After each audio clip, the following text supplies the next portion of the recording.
Donc, la version 7 de Cette Je Paye, la première chose, c'est au niveau des installations, il y a une grosse évolution au niveau de l'installation. Auparavant, votre applicatif, si on schématise, était installé dans C 7 Je Paye, donc à la racine du lecteur C, et vous avez, en fonction de vos spécificités, un ou plusieurs postes clients, des installations serveurs, etc., etc. Une des grosses nouveautés sur cette version, c'est que l'installation va désormais devoir se faire dans un autre répertoire, c'est-à-dire qu'on ne pourra pas l'installer dans votre dossier initial et va être installé dans deux répertoires différents. Alors, je m'exprime plus correctement, va bien être installé dans un seul répertoire, mais va utiliser deux répertoires différents. Ça veut dire quoi au niveau de l'installation? Ça veut dire que l'installation est un peu plus lourde que ce qu'on faisait auparavant, parce qu'auparavant, on installait les versions, si j'ai envie de dire, sur un poste existant, toujours dans le même dossier. On reprenait votre dossier 7 Je paye, on réinstallait là-dedans. Donc là, le fait que les installations diffèrent, ça veut dire quoi? Ça veut dire qu'il va y avoir une nouvelle gestion des droits au niveau des dossiers, que si vous avez des lecteurs réseau, il va falloir recréer des nouveaux lecteurs réseau, qu'il va falloir faire des reprises de vos données antérieures, qu'il va falloir désinstaller les versions précédentes, donc un peu plus lourd au niveau de l'installation. Pourquoi avoir une installation qui diffère? Eh ben, l'éditeur nous indique que c'est pour des raisons de sécurité. Donc, pour éviter de mettre le contrôle total sur un dossier pour la totalité des utilisateurs, donc contrôle total dans les grandes lignes permet à un utilisateur de faire ce qu'il souhaite. Il peut supprimer s'il le souhaite des informations. Là, l'idée, c'est de ne mettre l'accès aux utilisateurs que sur les dossiers qui nécessitent des modifications. Donc, en l'occurrence, les dossiers qui contiennent les GA, les bulletins modèles, etc., etc. Donc, voilà pour la partie technique. La plupart d'entre vous n'allez pas installer par vous-même les versions de paye, donc n'êtes pas concernés pour ça, mais juste que vous ayez l'information que l'installation va différer de ce que nous avions précédemment.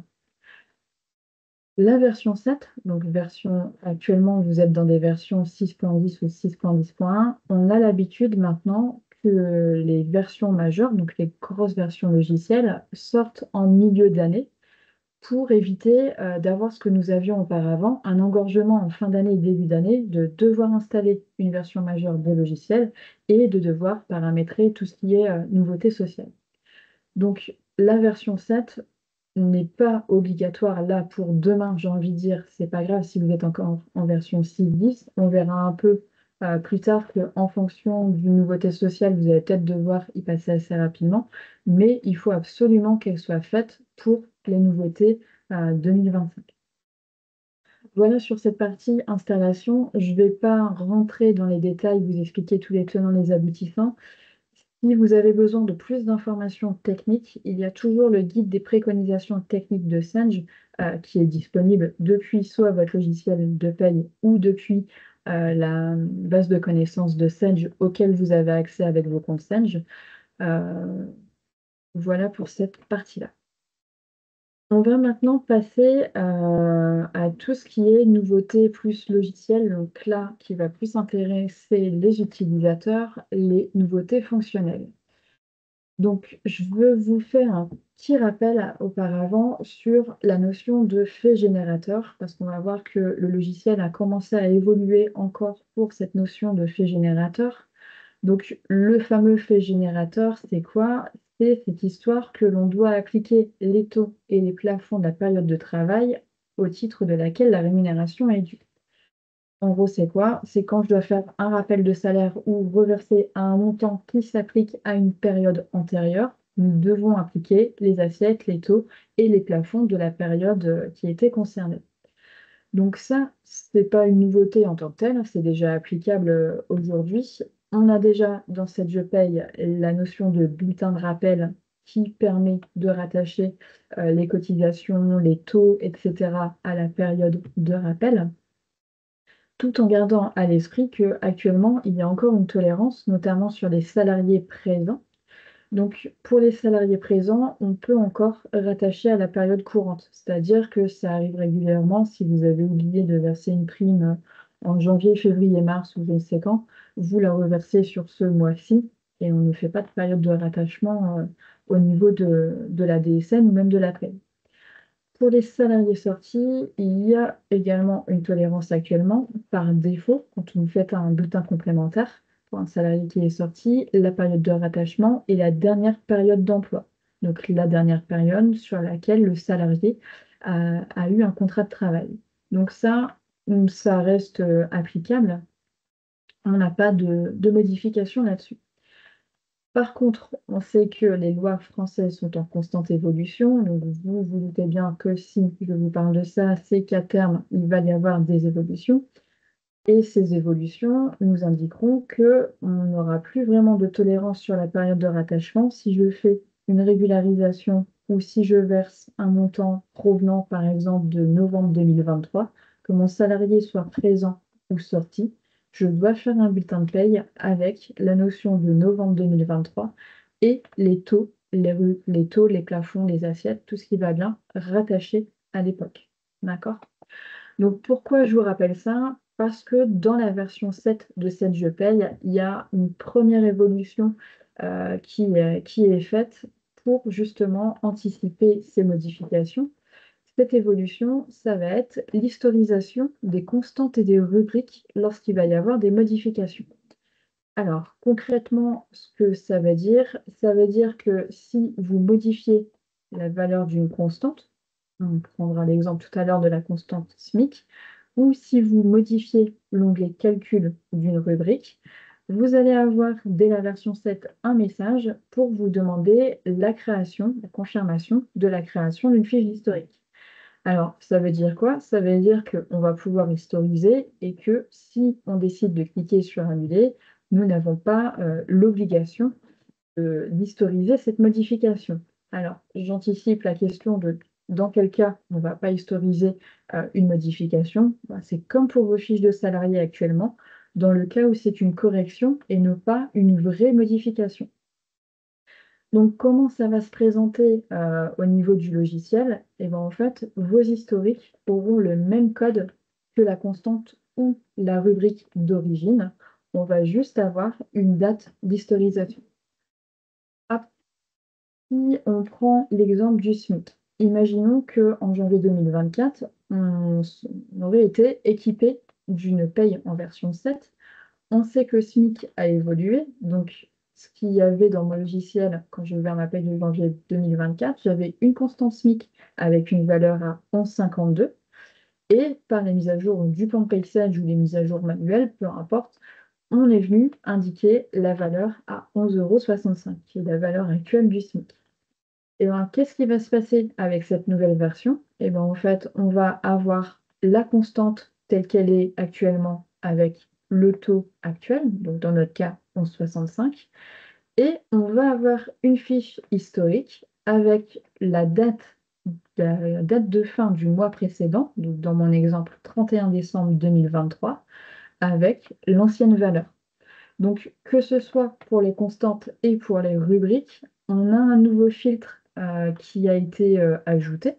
Donc, ce filtre, c'est historisé. Vous retrouvez tout en bas à gauche, au même niveau que vos autres filtres pour vos rubriques visibles, non visibles. Maintenant, vous allez avoir visible, non visible, historisé. Et la possibilité de visualiser les dates d'expiration.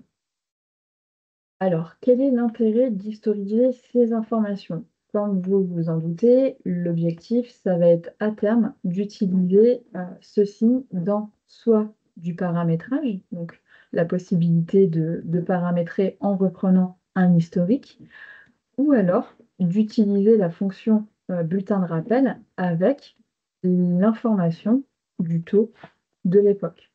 D'accord?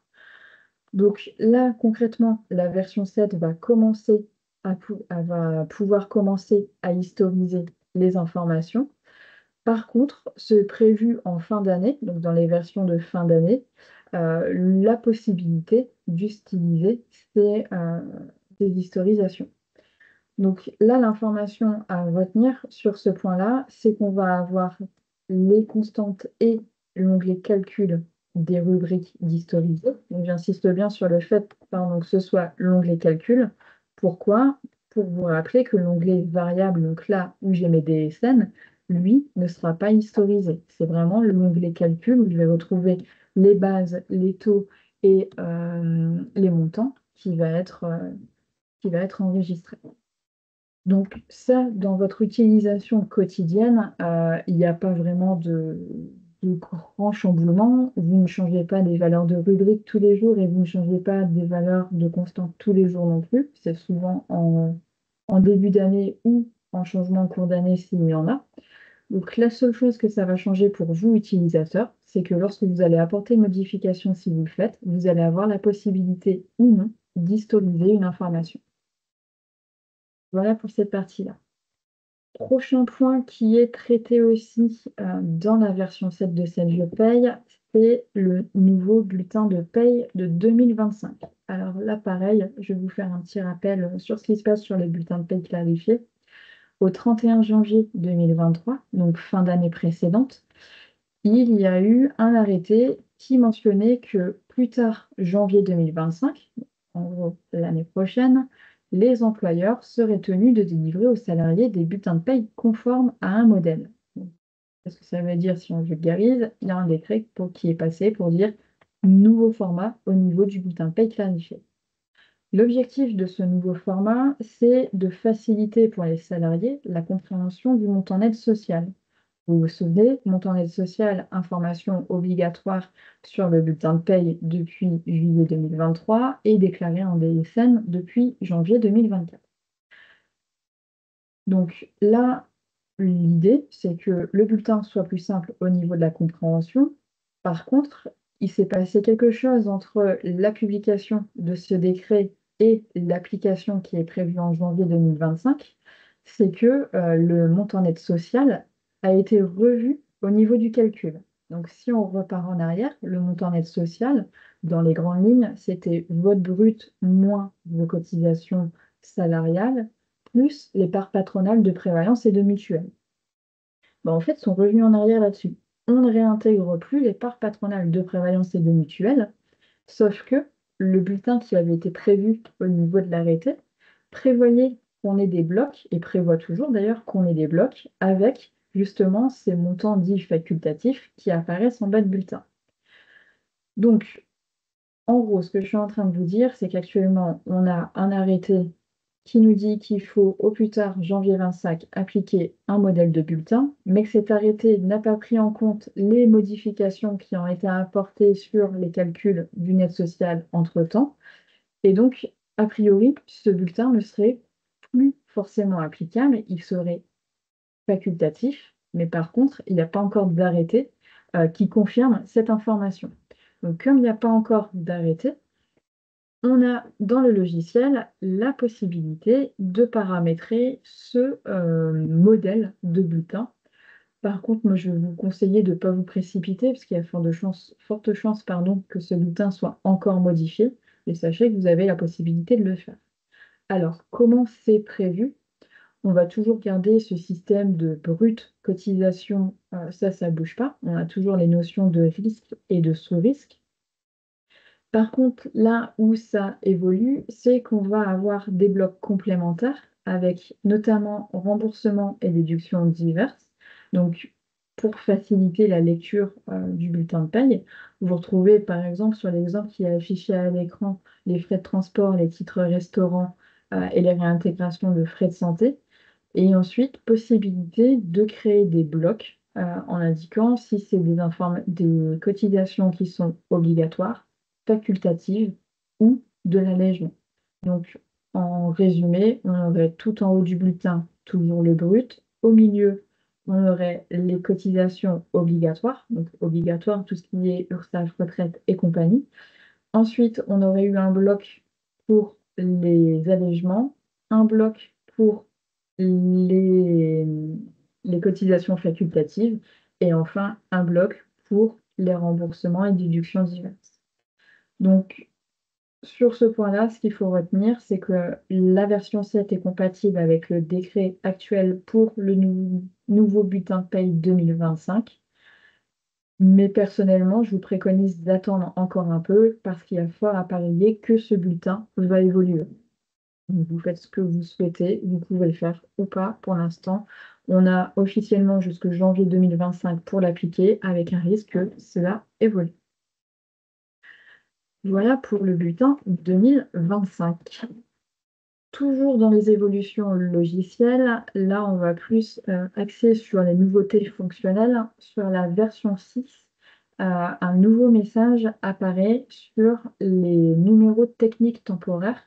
Donc pour rappel, numéro technique temporaire, ça s'applique lorsque vous n'avez pas le numéro de sécurité sociale du salarié ou lorsque c'est un numéro qui est temporaire pour les salariés qui ne sont pas nés en France.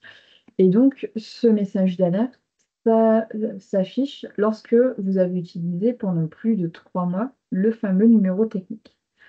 Donc ça, c'est très bien, ça vous oblige à essayer de récupérer les numéros de sécurité sociale, mais ça peut être pénible parce que dans certains cas, on a des salariés qui n'ont pas cette notion de numéro de sécurité sociale et qui donc sont sur des numéros techniques temporaires et pour lesquels on ne peut rien changer. Donc, ce qui a été fait, c'est que le contrôle a été désactivé dans certains cas. Le premier, c'est pour les salariés dont les codes postaux sont 98 000, donc sous-entendu les salariés résidant à Monaco. Ensuite, pour les salariés dont la nationalité est différente de française et le code postal de résidence est inférieur à 5 caractères numériques, donc code postal de résidence, la plupart du temps en France, c'est même pas la plupart du temps, c'est systématiquement en France, nous avons 5 caractères.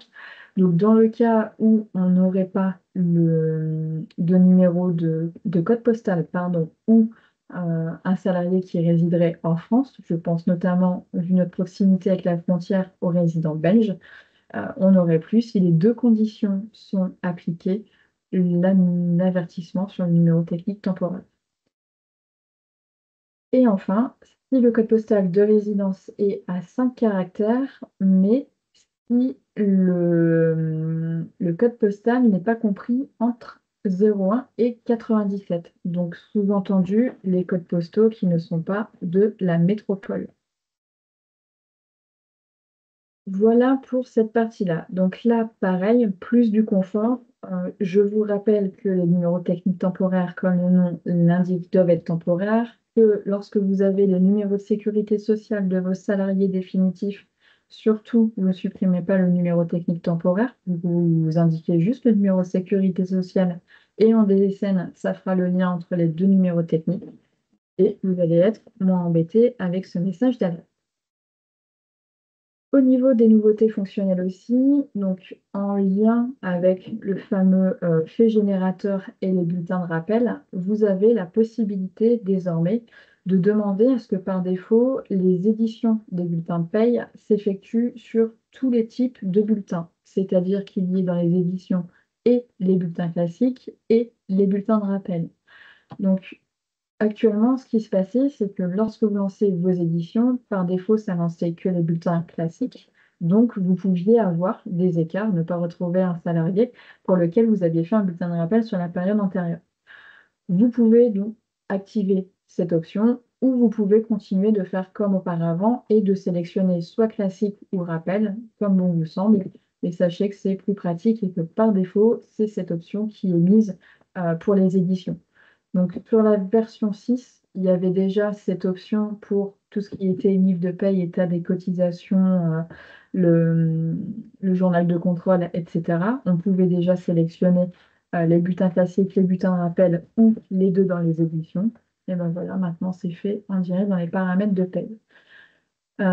Pour rappel, c'est pas parce que vous allez modifier et mettre que les bulletins classiques ou que les bulletins de rappel en édition par défaut que cela va impacter votre modélisation comptable, car déjà, dès les précédentes versions, la passation comptable reprenait automatiquement tous les types de bulletins. On continue sur les nouveautés. l'affichage des rubriques non nulles. Donc ça, c'est une nouveauté qui est très pratique parce qu'elle nous permet une meilleure visibilité au niveau des bulletins de paye. Quand vous êtes dans un bulletin salarié, donc en vue bulletin calculé, par défaut, vous êtes sur l'affichage des rubriques imprimables non nulles, c'est-à-dire les rubriques qui vont simplement s'éditer sur votre bulletin de paye parce qu'elles ont un montant différent de zéro. Et dans ces affichages, on a la possibilité d'afficher les rubriques imprimables, donc toutes les rubriques qui potentiellement peuvent s'imprimer à partir du moment où elles sont alimentées. Ensuite, on avait toutes les rubriques, donc ça veut dire les rubriques imprimables, qu'elles soient nulles ou non, et toutes les rubriques, qu'elles soient alimentées ou non. Donc ça veut dire que quand on demandait l'affichage de toutes les rubriques, comme le nom l'indique, on avait tout, et un bulletin de paye peut comporter énormément de lignes, et forcément, ça nous donnait beaucoup, beaucoup d'informations. Désormais, on a la possibilité d'afficher les rubriques non nulles. Donc ça veut dire quoi? Ça veut dire que ça va afficher les rubriques imprimables et non imprimables qui sont alimentées au niveau du votre bulletin de paye.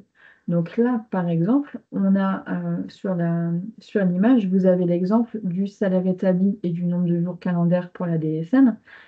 Avant la version 7, si on voulait visualiser ces informations, il fallait passer par toutes et donc retrouver dans l'affichage, parmi toutes les rubriques de brut, celles qui nous intéressaient.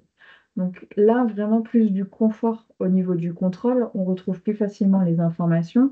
C'est le cas également, je pense, à la réduction générale des cotisations patronales, donc l'ancienne réduction Fillon, où c'est désormais plus facile de retrouver votre SMIC. Vous savez que je vous demande souvent de contrôler votre SMIC Fillon quand vous avez des cas particuliers. Et bien là, en demandant juste les rubriques non nulles, vous allez plus facilement retrouver l'information. Donc là, du confort de travail et du confort visuel sur cette nouveauté. Au niveau des fiches de paramétrage pour les organismes complémentaires, les fameux FPOC, vous savez que au moins vos mutuelles, vos prévoyances et vos retraites supplémentaires pour le déclaratif DSN utilisent des fiches de paramétrage qui mettent à jour plus ou moins régulièrement, au minimum une fois par an, et que dans ces fiches de paramétrage, il peut y avoir un ou plusieurs codes population ou même ne pas en avoir du tout. Donc, les codes population, parfois, c'est ce qui vous crée des anomalies quand vous consultez vos CRM, donc vos retours DSN des organismes complémentaires. Parfois, vous avez le message code population erroné. Alors, comment c'est possible que votre code population soit erroné? Tout simplement, si dans la fiche d'un salarié, un code n'est pas correct, vous avez le retour vous indiquant l'anomalie. Donc là, pour que ce soit plus simple au niveau visuel et au niveau contrôle. Désormais, dans l'onglet contrats sociaux de la fiche de salarié, vous visualiserez le code population en plus du contrat qui est affecté. Et autre nouveauté là-dessus, c'est que le code population qui s'affectera par défaut, ce sera le premier code de la liste. Donc ça, c'était déjà le cas. Mais sauf que maintenant, ce sera le premier code visible.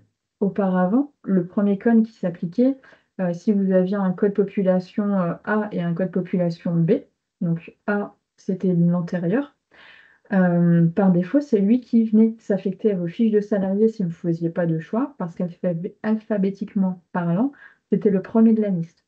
Ça, on n'aura plus de problème. Il nous suffira de mettre en non visible les codes qui ne sont plus utilisés, et ça nous permettra d'avoir un risque d'erreur diminué. Donc, contrats sociaux, objectif, limiter toujours les anomalies DSN, cette fois-ci sur vos organismes complémentaires et vous faciliter la mise à jour et la consultation de l'information.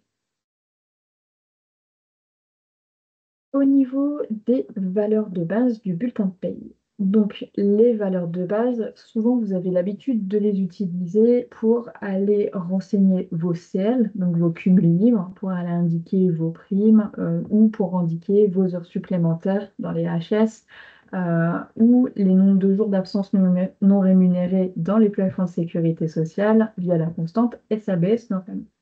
Donc ça, c'est ce que vous retrouvez dans vos bulletins de paye, dans les bulletins salariés, onglet valeurs de base. Vous avez des groupes dans lesquels sont reportées des constantes que vous pouvez alimenter. La nouveauté qui a été apportée, c'est la possibilité de gérer directement au niveau des bulletins modèles les valeurs de base des salariés. Alors, à quoi ça va servir? Ça va permettre que si demain vous créez une nouvelle nature dans la valeur de base, de pouvoir l'impacter pour tous les salariés, pardon, par bulletin modèle. Ça veut dire quoi? Ça veut dire que si on prend le cas de la mise en place, je ne sais pas, demain vous voulez mettre en place un nouveau compteur de congés, on va dire que c'est un congé supplémentaire quelconque. Si vous voulez l'alimenter, en général, on pouvait utiliser des constantes, mais on était obligé à la création de repasser soit sur chaque bulletin salarié pour venir indiquer la valeur, ou soit de faire un import pour qu'une première fois ce soit initialisé et que ça impacte tous les salariés. Et bien là, cette nouveauté, elle va vous permettre de mettre l'information dans les valeurs de base du bulletin modèle et de la déployer sur tous les salariés concernés par ce bulletin modèle. Vous aurez tout de même la possibilité de ne pas l'impacter si vous ne souhaitez pas que ça s'impacte sur les salariés existants. Par contre, pour les nouveaux salariés créés, donc ceux pour lesquels vous allez euh, ajouter le bulletin modèle, par défaut, les valeurs de base seront alimentées. Donc là, ça va être plus pratique, notamment quand on va avoir des changements. On avait eu à l'époque, alors de mémoire en 2017, quand il y avait eu les changements sur les constantes pour les plafonds de sécurité sociale, je ne sais pas si vous vous souvenez, mais vous avez dû soit passer sur chaque bulletin pour aller mettre dans valeur de base la constante TPLF sale, ou faire un import pour que ça puisse impacter sur tout le monde. Bah, là, si on avait eu cette fonctionnalité à l'époque, on n'aurait pas eu cette étape à effectuer. Donc, dans l'utilisation courante, pas de changement, mais facilite les modifications via l'utilisation des bulletins modèles. Prochaine nouveauté, cette fois-ci, cela concerne Sage Espace Employé. Donc, Sage Espace Employé, pour ceux qui ne visualisent pas, c'est le module complémentaire de Sage qui permet, entre autres, de gérer les congés et absences. Donc, une plateforme de saisie des congés et absences avec un circuit de validation et nous, aujourd'hui, ce qui nous intéresse, un import côté paye pour alimentation des informations. On a aussi le module notes de frais, donc, qui, comme le nom l'indique, permet de gérer les notes de frais et les impacter ou pas en paye ou en compta, toujours avec les systèmes de circuit de validation, et la possibilité d'utiliser le module de gestion des variables de paye, donc la possibilité de gérer des saisies de primes décentralisées par des équipes, des managers, ce que vous voulez, et toujours dans l'idée de l'importer dans cette job pay. Donc là, la nouveauté au niveau de Sage Espace Employé, donc c'est une nouveauté côté Sage Paye, vous avez un nouveau rapport, un nouveau rapport d'import qui va vous indiquer les éléments qui vont être importés avec les noms des salariés et les natures d'événements. Donc ça, ce rapport, vous allez le récupérer pour les imports des congés et absences, des variables de paye et des notes de frais si vous les impactez dans votre logiciel de paye. Donc nouveauté plus pour du confort aussi. On avait déjà la visualisation, l'écran qu'on voit en arrière-plan qui nous indiquait les éléments, mais en plus désormais, on va avoir un rapport qu'on pourra éviter si on le souhaite pour le conserver. DSN cette fois-ci. Au niveau de la DSN, donc je vous ai dit, il y a une version 7 de SagePay, il y a une version 15 de déclaration sociale. Donc cette version 15 de déclaration sociale, elle n'apporte pas de changement point de vue cahier technique, parce que le cahier technique de la DSN n'a pas évolué depuis janvier. Par contre, elle apporte deux modifications. La première qui vous concerne tous, c'est l'ajout du bloc 58 dans la synthèse des montants dans la partie rémunération. Donc, tous les mois, quand vous contrôlez vos montants, vous contrôlez vos montants agrégés et la partie nominative. Et dans la partie nominative, il y a le bloc qui s'appelle rémunération, dans lequel vous retrouvez entre autres votre salaire établi et votre salaire de base. Et ce qui nous manquait cette année, c'était la possibilité de contrôler dans la DSN le montant net social déclaré et les heures supplémentaires et complémentaires exonérées. Donc ça, pour rappel, c'est ce qui a changé en janvier 2024. Souvenez-vous que le bloc 58, c'est un nouveau bloc 2024 dans lequel on retrouve le net social et les heures supplémentaires exonérées pour le déclaratif au niveau des impôts. Et actuellement, sur les versions précédentes, vous pouviez le contrôler en sélectionnant uniquement le bloc 58, mais vous ne l'aviez pas par défaut dans votre synthèse des montants. Donc là, désormais, vous l'avez, vous pouvez le contrôler plus facilement. Et l'autre modification qui a été apportée au niveau de la DSN, c'est au niveau des sapeurs-pompiers. Vous savez que vous pouvez avoir des exonérations sous certaines conditions pour les sapeurs-pompiers volontaires.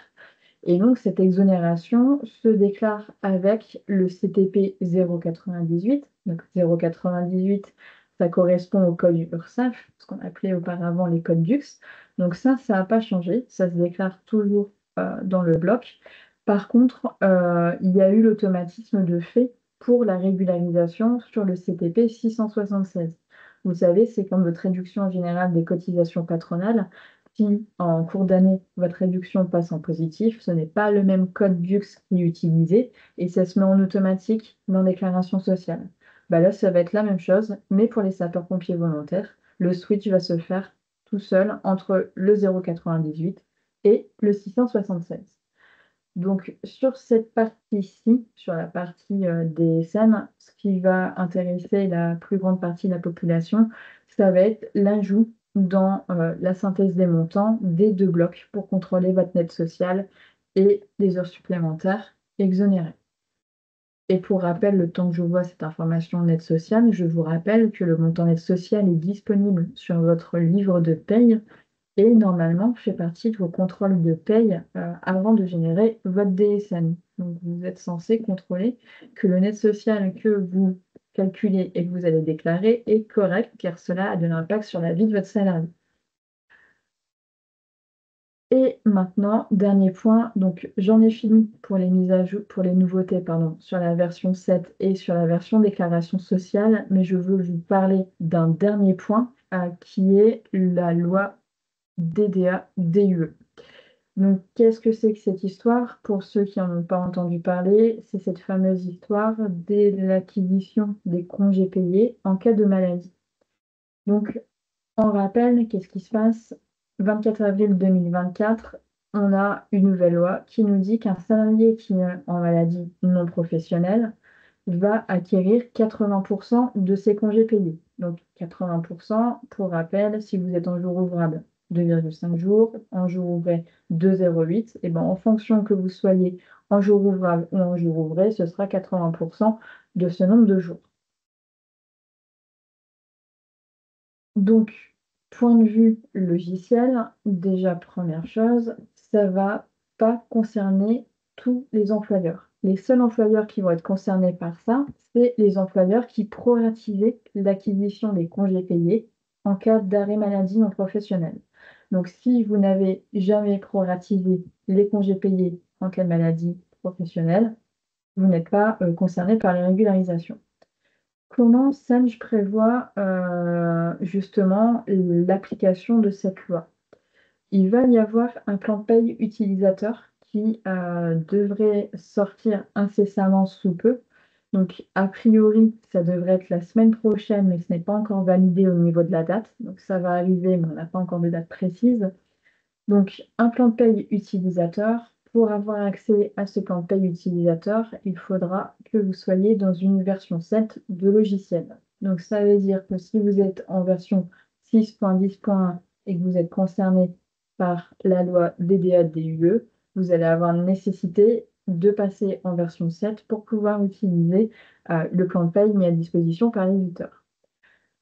Pour les employeurs dont la convention collective précise que les congés payés sont acquis même en cas d'absence, dans ce cas-là, vous n'êtes vraiment pas concerné parce que votre convention collective ou vos accords d'entreprise sont plus favorables, donc rien du tout à mettre en place.